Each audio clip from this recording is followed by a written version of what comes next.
আজকের গল্পটি এমন একটি ভাইয়ের যে তার বোনকে ডিপ্রেশন থেকে বের করার চেষ্টা করছিল, কিন্তু সে যখন তার বোন ও বন্ধুদেরকে নিয়ে নির্জন বনের একদম মাঝখানে থাকা সেই বাড়িতে নিয়ে যায়, তখন তারা সেখানে পায় এক অদ্ভুত বই, যে বইয়ের মাধ্যমে জেগে ওঠে একটি শয়তানি আত্মা।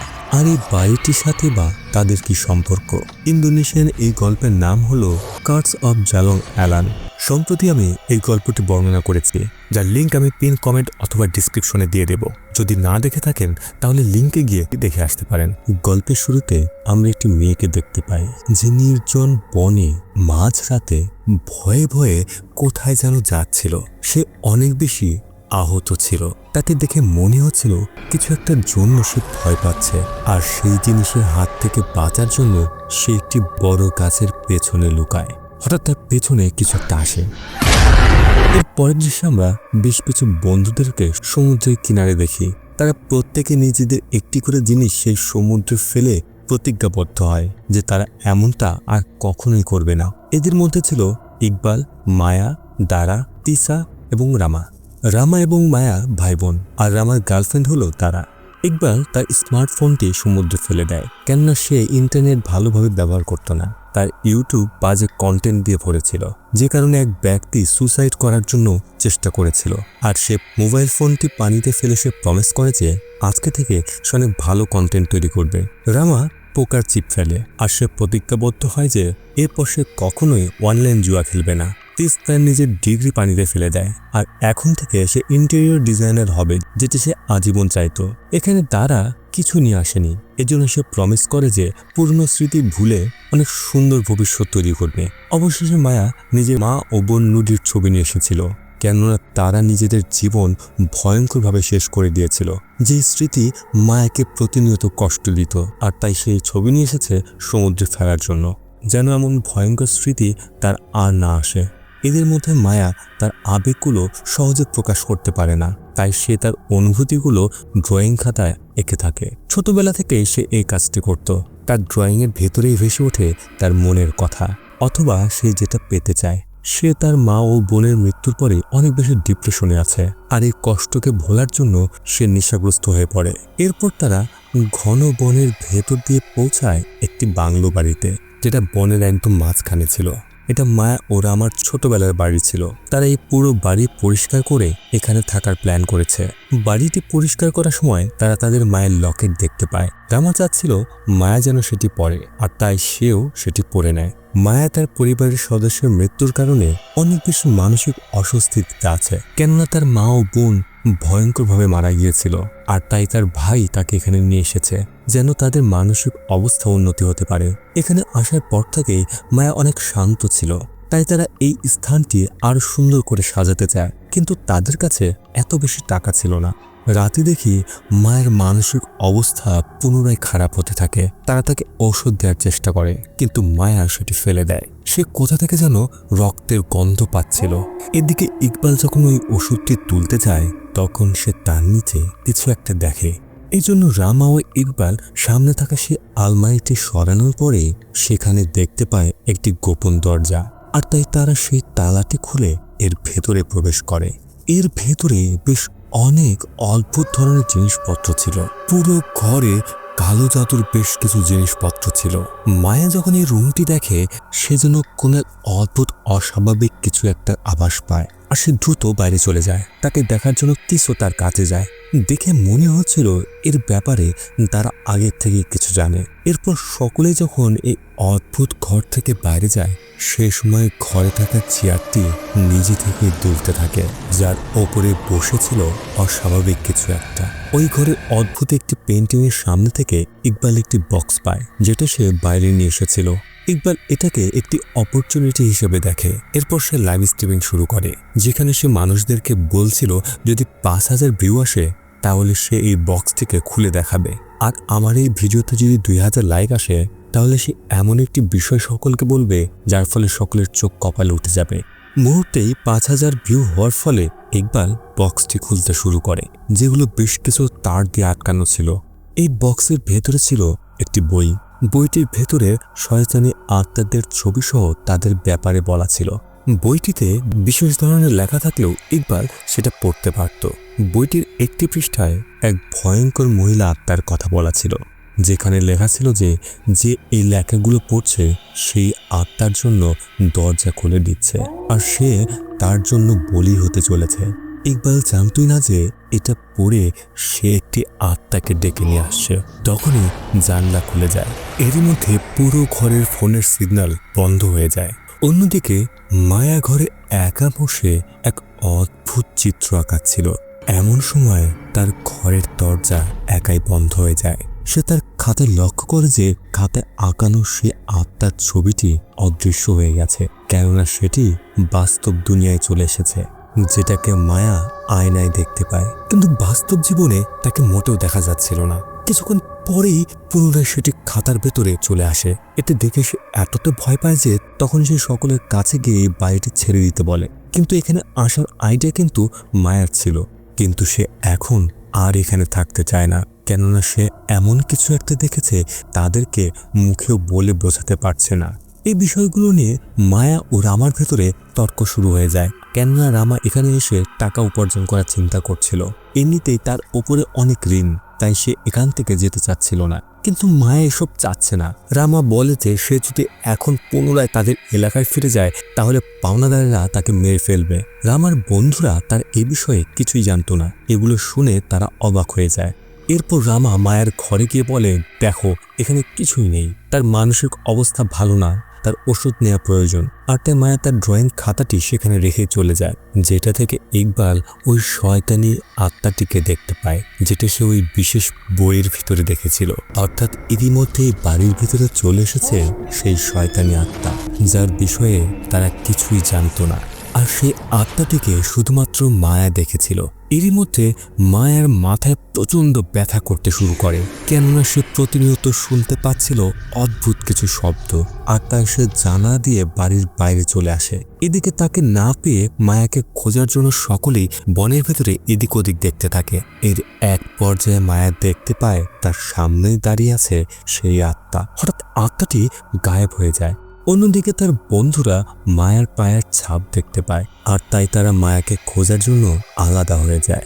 এখন শুরু হতে চলেছে তাদের মৃত্যুর খেলা, কেননা সেই শয়তানি আত্মাটি তাদের আশেপাশেই ছিল, আর সে এটাই চাচ্ছিল যে তারা যেন আলাদা হয়ে যায়। এমন সময় ইকবাল গাছের পেছনে কিছু একটা দেখে, আবার দেখতেই দেখে সেখানে কিছু নেই। তখন তার টর্চটি নষ্ট হয়ে যায়, আর তাই সে সেটি ঠিক করার চেষ্টা করে। তখন সেই আত্মাটি দাঁড়িয়েছিল তার ঠিক পেছনে। তারা প্রত্যেকেই আলাদা আলাদাভাবে আত্মাটিকে দেখছিল। এদিকে আত্মাটি এখন মায়ার পেছনে, যে এক মুহূর্তের জন্য মায়ার একদম কাছে চলে আসে, আর এরপরে তাকে টেনে নিয়ে যায় পানির ভেতরে। তারপর ধীরে ধীরে সেই আত্মাটি মায়ার পেছনে উঠে দাঁড়ায়। এরপরে আত্মাটি মায়াকে পানির ভেতরে ডোবানোর চেষ্টা করে। অন্যদিকে দাঁড়ার পেছনেও একটি আত্মা ছিল। এই মুহূর্তে আত্মাটি তাকে ধরে ফেলে। এরপরে মুহূর্তে তাকে টানতে টানতে সেখান থেকে নিয়ে যায়, কিন্তু কিছু দূর যাওয়ার পরে আত্মাটি গায়েব হয়ে যায়। এ সময় রামা এসে তাকে ধরে। অন্যদিকে নদীর কাছে তিস মায়াকে দেখে। এই সব কিছু বিষয়ের জন্য দাঁড়া অনেক ভয় পাচ্ছিল। সে এমন কিছু বিষয় জানে যেগুলো সে অন্যজনকে মোটেও বোঝাতে পারবে না। এরপর সকলে মিলে মায়াকে বাড়িতে নিয়ে আসে। সে তার ভাইকে বারবার বোঝানোর চেষ্টা করে যে বনের ভেতরে সেই আত্মাটিকে সে দেখেছে, কিন্তু রামা বলে তোমার আরাম প্রয়োজন। এমনিতে মায়ের মানসিক অবস্থা আগে থেকে ভালো ছিল না, আর এখন তার সাথেই অস্বাভাবিক ঘটনাগুলি ঘটছে, যে বিষয়গুলো তাকে কেউ বিশ্বাসই করছে না। আর এই সব কিছু নিয়ে তার মানসিক অবস্থা আরও খারাপ হতে থাকে।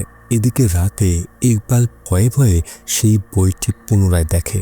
তখন সে অনুভব করে তার পেছনে হয়তো কিছু একটা আছে। সে করতে ভয় পেয়ে যায়, কিন্তু সেখানে দাঁড়িয়ে ছিল তিস। সে জানতে চায় যে ইকবাল এই বইটি কেন পড়তে যাচ্ছিল।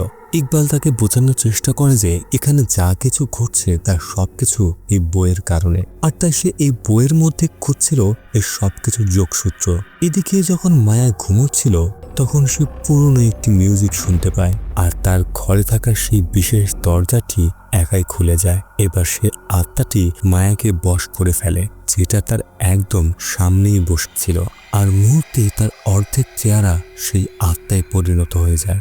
এতে সামনে আয়নাটি মূর্তি ভাঙচুর হয়ে যায়, আর সেই ভাঙার টুকরো দিয়ে মায়া তার চোখ নষ্ট করে ফেলতে যাচ্ছিল। ঠিক তখনই রামা এসে তাকে থামায়। এতে মায়া পুনরায় স্বাভাবিক হয়ে যায়। এবার সে তিসকে জানায় যে সেখানে হয়তো কোনো অদ্ভুত কিছু একটা আছে, কিন্তু তিস তাকে ঔষধ দিয়ে ঘুম পাড়িয়ে দেয়। এরপর বাকিরা বাইরে বসে এ বিষয়ে আলোচনা করছিল। তারা জানতে চাচ্ছিল যে রামা এতদিন হলো কিভাবে। তখন সে জানায় যে একটা সময় সে জুয়া খেলাতে অভ্যস্ত হয়ে পড়ে, আর যাদের কাছে সে হেরেছে তাদের বসের কাছ থেকে টাকা ধার নিয়েছিল। সে সকল টাকা হেরে যাওয়ার পরে সে তার বাড়িকে জুয়াতে হেরে যায়, আর এই জুয়া খেলার কারণেই সে এত ঋণগ্রস্ত হয়ে গেছে। আর তাই সে উপায় না পেয়ে এখানে চলে এসেছে। এখন তার সামনে শুধুমাত্র একটাই পথ, এই বাড়িটিকে বিক্রি করে ঋণ শোধ করা। এদিকে ইকবালেরও টাকার প্রয়োজন ছিল, কেননা সে এর আগে এমন কিছু কন্টেন্ট তৈরি করেছিল যার জন্য তাকে আইনি নোটিশ পাঠানো হয়। এরই মধ্যে মায়াকে সে আত্মাটি পুনরায় বশ করে।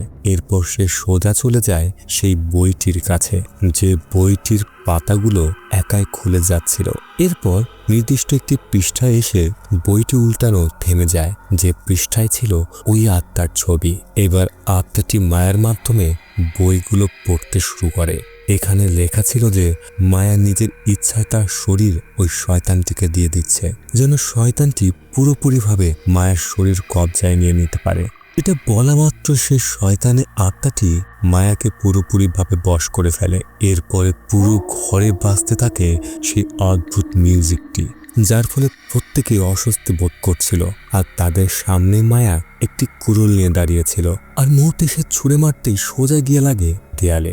এরপর সে ভয়ানকভাবে চিৎকার করতে শুরু করে, যার ফলে চারিদিকে থাকা সকল জানালাগুলো ভাঙতে শুরু করে। মুহূর্তের মধ্যে সে অদ্ভুতভাবে নাচতে শুরু করে আর বলতে থাকে যে তারা প্রত্যেকেই মরতে চলেছে। কিছুক্ষণ পরেই সে জ্ঞান হারায়। এই সময় তিস তার কাছে আসে আর মায়াকে জাগানোর চেষ্টা করে। তখনই মায়া তার গলা টিপে ধরে, কেননা সে আত্মাটি এখনো তার ভেতরে আছে। তিসকে বাঁচানোর জন্য ইকবাল মায়াকে শক্ত করে ধরে টান দেয়, কিন্তু এরই মধ্যে তিসের গলা মারাত্মকভাবে আঘাত করেছে সেই আত্মাটি।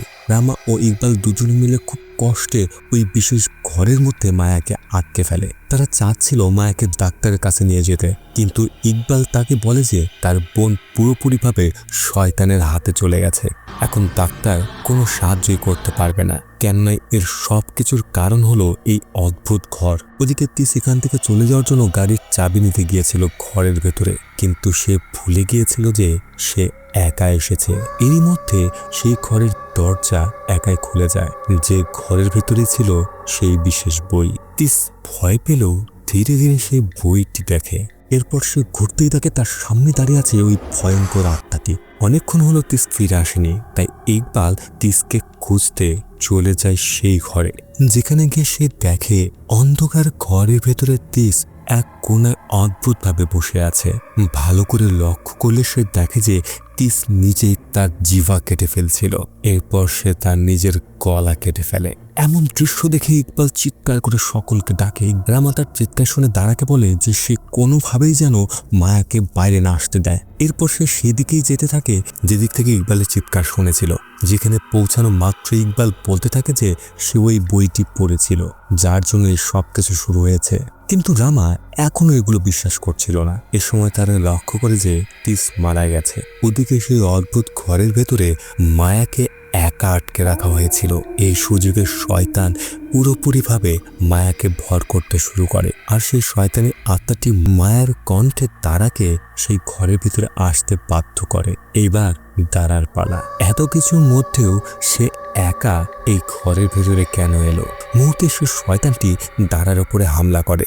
আত্মাটি তাকে প্রাণে মেরেই ফেলতে যাচ্ছিল, ঠিক তখনই ইকবাল ও রামা এসে তাকে বাঁচিয়ে নেয়, যার ফলে আত্মাটি এখন রামাকে মেরে ফেলার জন্য তার দিকে যাচ্ছিল।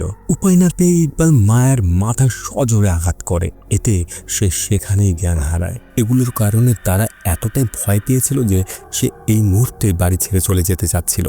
তখন সে দেখে যে ইতিমধ্যে বইটি পুড়িয়ে ফেলেছে, কিন্তু এই বইটিকে পোড়ানো সম্ভব নয়, যার কারণে বইটি পুনরায় আগের অবস্থায় চলে যায়। এবার তারা দুজনে পুনরায় বইটি দেখে।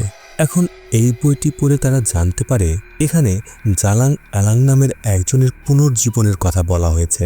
আর এই বইয়ের মাধ্যমে সেই শয়তানটিকে কোন এক মানুষের শরীরের ভেতরে প্রবেশ করানো সম্ভব। এরই মাঝে বইয়ের ভেতর থেকে একটি চিরকুট নিচে পড়ে, যেখান থেকে তারা জানতে পারে যে এমনিতেই কারো শরীরের ভেতরে প্রবেশ করতে পারবে না, যদি না পর্যন্ত তার কোনো বংশের কেউ হয়। আর এই শয়তানি আত্মার হাত থেকে মুক্তি পাওয়ার উপায় হলো যে ব্যক্তিকে সে ভর করেছে সেই ব্যক্তিকে মেরে আগুনে পুড়িয়ে ফেলা, অর্থাৎ তাকে জীবিত পুড়িয়ে ফেলা, অথবা তার শরীরকে টুকরো টুকরো করে আলাদা আলাদাভাবে পুড়িয়ে ফেলা। কিন্তু রামা তার বোনের সাথে এইরকম নৃশংস কাজ কখনোই করতে পারবে না। এ সময় ইকবাল রামাকে দেখায় যে তার বোন অনেক আগেই সেই শয়তানি আত্মার ছবি এঁকেছিল।